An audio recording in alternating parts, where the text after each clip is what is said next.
Moi, ce que je voulais dire quand même, c'est que je trouve scandaleux et aberrant que la direction se permette de nous dire que nous ne sommes pas rentables, parce que ici, c'est devenu ce qu'elle est devenue aujourd'hui, cette entreprise. C'est avant tout, c'est grâce à nous. C'est nous qui l'avons créée. Et cette entreprise, même au niveau mondial, elle est devenue ce qu'elle est devenue, c'est grâce à notre savoir-faire ici. Parce qu'ils sont venus ici, dans la région.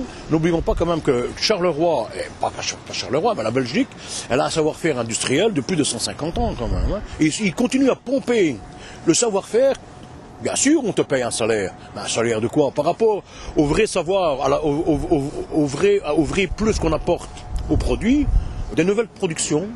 On met sur pied, on te fait 10, 12 prototypes, on te les met sur pied, on règle tous les petits accointements, tous les petits à côté, les petits et puis du jour au lendemain, on te le retire, on te les met en Pologne, et toi tu as amené toutes les améliorations possibles, et on fait fabriquer le produit à l'heure. Je trouve ça scandaleux. Et si on était si mauvais que ça, il n'y a pas si longtemps encore, ils sont venus filmer, ils continuent à filmer, hein, ces gens-là. Ils ne se gênent pas, hein, parce que la corporation, toi tu viens faire une photo ici, c'est scandaleux, c'est interdit, mais eux, ils viennent, ils te filment sur ton lieu de travail, ils viennent te pomper ton savoir-faire, et puis ils n'ont plus qu'à reproduire ce que toi tu fais. Chez eux, que ce soit en Pologne, que ce soit en Chine ou peu importe. Et on vient te dire à toi que tu n'es pas rentable. Moi, je trouve ça scandaleux. Et on continue quand même à distribuer du pognon à ces gens-là. Hein, parce que les 150 millions des derniers investissements qu'on est en train de faire sur les investissements continuent quand même. Hein. C'est nous qui les payons. Hein. C'est nous, c'est les travailleurs. C'est nos cotisations. Hein. Ils sont venus ici nous pomper le pognon, nous pomper le savoir-faire, parce qu'ils pompent le pognon de la région wallonne et de l'État que nous on finance. Et ils viennent nous dire à nous qu'on est trop cher. Je trouve ça scandaleux. Uniquement pour des raisons de profit des actionnaires, on met des milliers de familles dans la misère, quoi. Uniquement parce que ça a été décidé à 15 ou 20 000 kilomètres d'ici. Mais on se bat et pour la région, bien sûr, et aussi les sous-traitants et les familles qu'il faut faire vivre. On doit se battre pour nos enfants.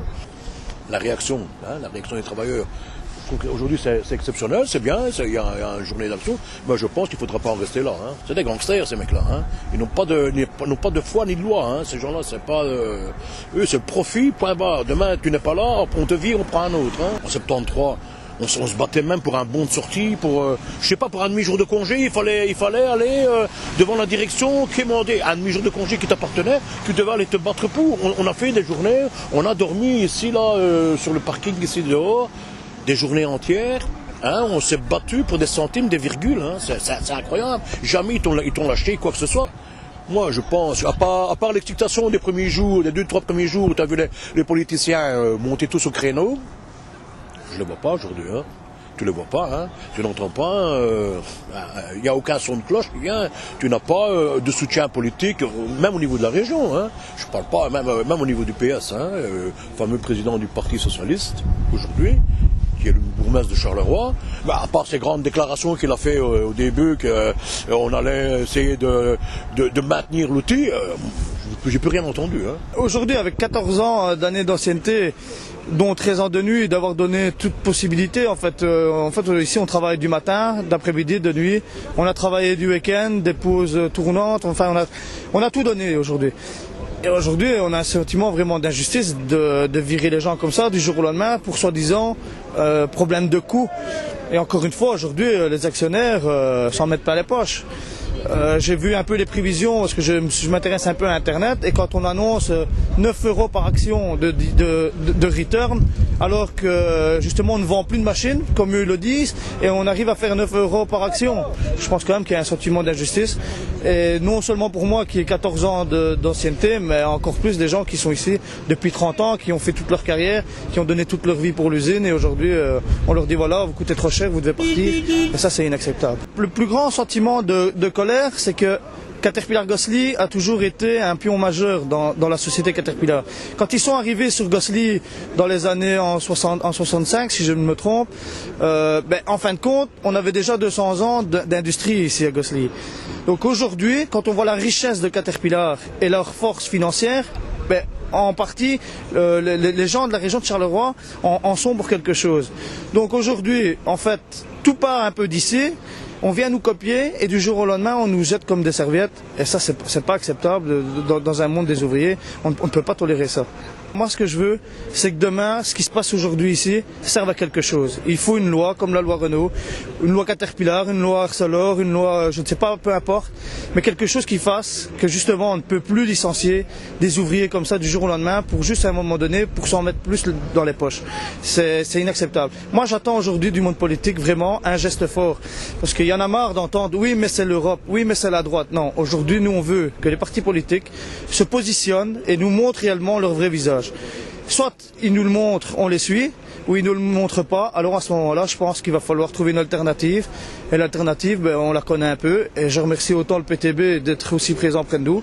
Et justement, aujourd'hui, le PTB est de plus en plus crédible. En premier lieu, il est important de comprendre l'importance même du siège de Gosselies par rapport à l'ensemble de la multinationale. Donc le siège de Gosselies, c'est un siège essentiel pour avoir une influence en Europe de l'Ouest. Parce que c'est central, parce qu'il y a des infrastructures, parce qu'il y a le port qui permet le transport de tout ce qui est produit à Caterpillar. Donc, penser que Caterpillar pourrait se priver du marché européen en fermant Gosselies, en fait, ça c'est probablement pas du tout la stratégie de Caterpillar.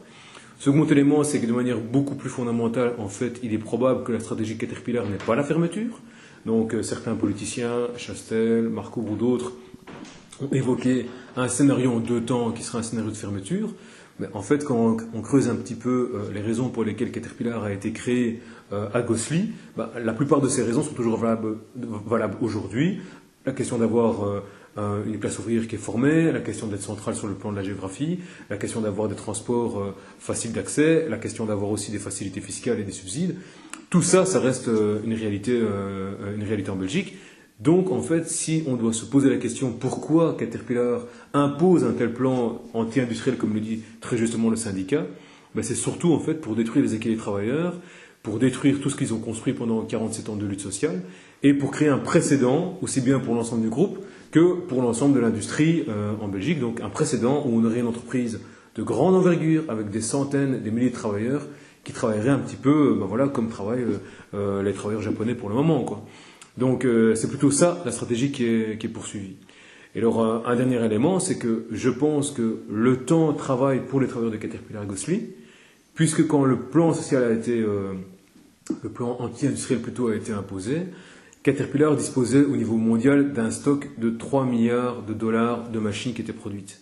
Et ce stock il est en train de diminuer très fortement.